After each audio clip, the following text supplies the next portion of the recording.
Պարոն Շենյան, 2026-ը կարևոր տարի է Հայաստանում, սպասվում են ընտրություններ, ձեր կարծիքով տարին քանի որ նոր է սկսվում, որոնք կլինեն հիմնական անելիքները քաղաքական դաշտում, ինչ առաջնահերթություն։ Ընտրությունները հաջողությամբ ավարտելը եւ ռևանշիզմի ստրատեգիական պարտության մատնելը։ Եթե սարսը չլուծվեց, դե քարշ ենք գալու, դա հայտնի չի ինչ կլինի։ Այդ մեկ, ուրեմն դրա համար այստեղ ունի իշխանությունը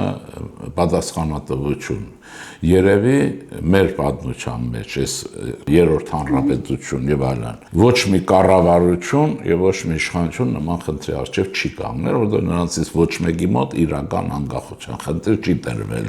Մնացածը մանիպուլյացիա է եղել, գողոբուտ թալան որպես իրենց հանձնված մի տարածք, որը պետք է շահագործել, ինչպես Արցախը շահագործեցին, փախան, բայց վերցրին Բաքու արկեցին, այն 8 իմաստով։ Ուրեմն սա տարբեր է, իմաստով իշխանության, բայց իշխանությունը մի հարցեր ունի մեջ, ինչպիսի Հայաստանի մոդել է ինքը ռեալիզացնելու, որ ժողովրդավարությունը հաստատ է, ես չեմ կա, այսինքն իրենց ցկտում է,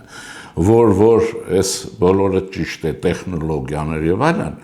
բայց իշխանությունը մի բան պետք է գիտակցի,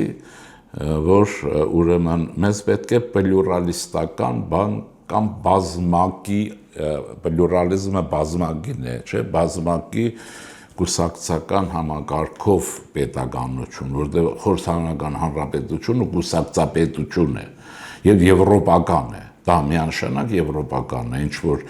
բանն է։ Դրա համար մի քանի չպիտի բավարարվի, հանգարց աղետալի կլինի, եթե առաջանա այս վիճակը կրկնվի, ասենք ԿՊ-ն կամ որևէ մեկը եւ ռևանշիստները։ Պատկերացնենք, որից հետո էլ հնարավոր չի որևէ բան շտկել։ Դրա համար ինքը պետք է, այսինքն չեմ ուզում ասեմ, տեղ պետք է տա, ինքը չի տա։ Պետք է բայց ստեղծի հնարավորություն հեղափոխության եւ նրա աջակից ուժերի խորհրդարանում բազմակի ուրեմն տեղ ունենալը դա պարտադիր է եւ ինձ համար որպեսզի օրինակներ ասեմ շատ հեռու չգնամ երկար բարակ չխոսեմ շատ եմ խոսել վերջին այցը այս վարչապետի Բերլին էր չէ մերցի մոտ Գերմանիա Այդ Գերմանիան այդպեսին է, Գերմանիայի հաջողությունը հետ Հիտլերյան, որտեղ մենք նույն աղետալի վիճակում ենք, ինչ որ իրենք էին աղետալի վիճակում, մոտավորապես նույն բաներն են, եւ պետության աշխարհագրություններ նույն թելադրանքներն ունի Գերմանիայի հանդեպ, մեր հանդեպ եւ այլն, եւ մշակութային ակունքներն են հազարամյակների խորքը, քրիստոնեական մշակույթի։ Այս բոլորը եւ տեսեք ինչն է, Գերմանիայի հաջողությունը անշուշտ նրա առաջնորդների մեջ էր Ադենաուեր եւ Էրհարդ, տաղանդավոր այդ երկու զոյկը, որ կարողացան, բայց Գերմանիայի հաջողությունը նրանց կուսակցական համակարգի դեմոկրատական կազմակերպման եւ բազմագիտության մեջ էր։ Մի քանի կուսակցություններ են, բևեր թույլ չտվեցին, օրինակ Ադենաուերը կանգնեց եւ թույլ չտվեց ֆաշիստացած, արմատացած գործիչների եւ գուսակցիների մուտքը Բունդեսթագ չթողեց։ Եվ հիմա կա այն Գերմանիան, որը կա եւ լինելու է դա միշտ այդ է։ Իհարկե այստեղ ամերիկացիները դեր ունեն, որովհետեւ ամերիկացիները ժողովրդավարությունը պարտադրեցին, մի քիչ օգնեցին։ Մեզ էլ են օգնում էլի, մեզ էլ այս ծավալի օգնություն երբ է եղել։ Նաև պարոն Շենյան 2025-ը նշանավորվեց Հայաստանի համար կարևոր արտաքին քաղաքական ձեռքբերումով, մենք նախաստորագրեցինք խաղաղության պայմանագիր, պայմանավորվածություն ձեռք բերեցինք TRIP-ի շուրջ, եւ 2026-ը անկասկած այս առումով հետաքրքիր է լինելու, որոնք են հիմնական ուղենիշները ձեր դիտարկում։ Ուրեմն մենք պետք է հստակ արձանագրենք, որ այդ գործընթացներն սկսվեցին հայ-ամերիկյան ռազմավարական համագործակցության փաստաթղթի ստորագրումով, ինչքան 14-ին էր հունվարի, որից հետո սկսվեց եւ որի մասին ես շատ եմ խոսել մինչեւ դրանից հետո եւ այլն։ Մենք հիմա այդ ունենք, հիմա հետևյալի մեջ է, պիտի գտնել, տեսեք ամերիկացիներն արդեն ասում են, որ ուղղություններում իրենք օգնելու են մեզ եւ լավ օգնություն է լինելու, տնտեսականի մասին է խոսքը, չէ, արհեստական բանականություն, IT տեխնոլոգիաներ եւ այլն, ինչ որ ամերիկացիներ երկու պայմանագրով անում են, բայց դա քիչ է մեզ համար, իշխանությունը, օրինակ մենք նախատեսում ենք, եթե խորհրդանում լինենք, հաստատ եւ լինելու ենք հավանաբար սարքաշինություն, մեքենաշինության որոշ ճյուղեր, օրինակ այս վերջերս մտածում եմ քիմիական արդյունաբերություն եւ այլն պետք է վերականգնենք։ Այս ճանապարհով պետք է գնանք, այսինքն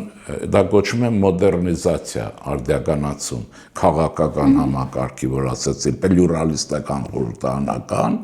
գումարած դրան, ուրեմն տնտեսական եւ այլն։ Բայց դրա մեջ մշակույթը պետք է վերականգնվի։ Ես առաջարկ ունեմ եւ կարծում եմ, որ ճիշտ է, դա 100% է։ Մենք մշակույթի նախարարությունը պետք է վերականգնենք։ Առանց մշակույթի վերականգնման այն լեզուն, որ այսօր կա հայոց լեզու, դա չեմ իմանում ինչ լեզու է, եւ այլն, առանց բարձր մշակույթի վերականգնման հնարավոր չի։ Թվում է, թե երկրորդական բան եմ ասում, դեմը որտեղ է մշակույթը,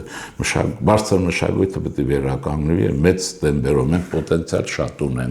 ունենք անցյալի լավագույն ժառանգություն, այսպես ասեմ, ինչ ասեմ, Դավիթ անհախտ եւ այլն, այսպես ասեմ, բայց ունենք նաեւ սփյուռք, որը ներգրավված է իրենց ապրած երկրներում սփյուռք բաների մեծ այդ բաներ մշակույթի մեջ ներգրավված է, այդ օժանդակությունը շատ է, մենք կարող ենք վերականգնվել այդ սկզբունքով եւ չպետք է մոռանանք, որ ուրեմն ինչքան որ ես գիտեմ, Աստվածաշնչի թարգմանությունը առաջին կետերից մեկը կամ առաջինը Հովհաննեսի ուրեմն ավետարանն է, որը սկսում է սկզբից բաններ բանը։ Այդ գիտենք, որ չէ, Մաշտոցն ու Սահակ Բարթևն են թարգմանել, այսինքն երկու հանճարներ կարող են ուրիշ տեղից թարգմանեին, չէ, սկզբից բաններ բանը, այդ մտածողությունն է, աստվածայինն է, մշակույթն է եւ այլն։ Սա պետք է ստրատեգիա լինի եւ շատ արագ։ Իսկ մնացածը, ասեմ, նյութատեխնիկական բազայի իմաստով անշուշտ դպրոցները վերականգնված են, մուսուլման կապարտեզները, հիմնականում նյութատեխնիկական ասեցի, հիմա մի ամբողջական, բայց ոչ ֆոկուսային այդ բաներով, ուրեմն մանկամսուրից մինչև բու, այս ցիկլը մի ամբողջականորեն պիտի ներդրվի ուրեմն հիմա, հենց հաջորդ տարվանից, այդ բոլոր հնարավորությունները կամանանք, Ֆրանսիա ունենք դաշնակից, ուրեմն Միացյալ Նահանգներ ունենք դաշնակից, Սփյուռք ունենք դաշնակից, Սփյուռքը որ, ասենք, ես ուզվողներից չեմ, երբեք իմ համար դա որևէ բան չի եղել, Սփյուռքի, ասենք, որևէ համայնք կարող է դպրոցների համակարգչային եւ անգլերենի ուսուցման ուրեմն խնդիրը վերցնել իր վրա, եթե մենք բանակի համար պետք է ծախսենք այն գումարները, որ կան։ Սրանք են այս հաջորդ տարվանից դպրոցը ինչպիսի ռեֆորմի կենթարկվի, մենք ապագայում կունենանք այդպիսի Հայաստան, որտեղ այս ծայրահեղությունները, զուտ թվայնացում, զուտ եւ այլն, բանական երեխեն պետք է մեջ աճի։ Եվ դա ոչ մի խնդիր չեմ տեսնում։ Եթե ինձ լսեն հայ ժողովուրդ առանց բանի մեծամտություն չեմ տառապում, երբեք չեմ ունեցել։ Եթե ինձ ասեմ, մենք շատ արագ կվերականգնվենք։ Որոնք են ձեր մաղթանքները մեր հեռուստադիտողներին։ Այսպես ասեմ, այնպես Սարոյի ու Անուշի կերպարի պես, ուրեմն հայրենիքի պետականության վրա սիր արվել այնպես, ինչպես Անուշն ու Սարոն, բայց նույն ճակատագրին չգնալ։ Անուշի նման սիրել պետականությունը, որտեղ մենք փառահեղ պետական անցյալ ունենք, այդ բոլորը։ Ակունքն էլ պարզ է, ելակետ արդեն կյանքը ճշտեց, ես շատ էի ասել, բայց դա կյանքը բերեց, որից այնտեղ կա Տրթատ մեծը, եւ կա Գրգոր Լուսավորիչը, այս երկուսը դրել են նյութական, հա, եւ ուրեմն հոգեվոր Հայաստանների ձուլվածքը, հիերարխիան, որ նա որի ակունքը Արտաշես արքան է, այն սիրահարը, որ ուրիշի աղջիկ էր փախցնում, ոչ թե հայ աղջիկներին դարերով տանում են, բերում էր։ Եվ այստեղ է, իսկապես եմ ասում, Արտաշեսից մինչև Դրդատմեց մենք ունենք գերժամանակակից այն չափորոշներով Հայաստան, որը քրիստոնեացավ եւ շարունակել, չվախենալ, լինել արժանապատիվ, անընդհատ։ Մնացածը Թուրքիա, Ադրբեջան, Ռուսաստան եւ այլն, Ռուսաստանի հարցով մի բան ասեմ։ Այստեղ որտեղ հարցը այն չի, որ Ռուսաստանի չպիտի լիներ, դա աղետ է։ Բայց Ռուսաստանի հետ պիտի հարաբերությունները իջեցնել այնքան, մինչև դա դառնում է անվտանգ մեր մտածողության համար, մեր կրթության համար եւ այլն, եւ մեր պետության համար։ Մնացած Ռուսաստանի հետ էլ հարաբերվել անպես ինչպես բոլորի, ասենք Անգոլայի հետ, նայել է պետք։ Եվ ասեմ, որ ինձ հաջողվել է, չգիտեմ ինչպես մարդիկ կընդունեն, իմ ընկերների հետ կուսակցական ազգային մի լավագույն կուսակցություն հիմքեր է ստեղծել եւ դա քրիստոնյա ժողովրդավարական կուսակցությունն է, որը բացառապես մերն է, որը բազավորված է մեր մշակութային արմատների ավանդույթի վրա եւ դա այնքան եմ խոսել այդ մասին, որ կարծում եմ բոլորը գիտեն։ Եվ այդ կուսակցությունը շնորհավորում է, դա իր մայր կուսակցությունը։ Մնացածներ ես չեմ ասում Վարկաբեկ Մանչի, դա այն ծառի կաղնու բունն է, որ դարերով հայ ժողովուրդը կա ու պիտի մնա։ Ուրեմն շնորհավորում եմ եւ կարծում եմ, որ մենք պիտի լսենք նաեւ ուրեմն ծննդյան տոների ժամանակ մեր հայրապետի ողջույնի խոսքը, անպայման կամ տեղապահի։ Կաթողիկոս պետք է փոխվի, միանշանակ։ Շնորհակալություն։ Հավանիչ տեսանյութը եւ բաժանորդագրվիչ նորությունները բաց չթողնելու համար։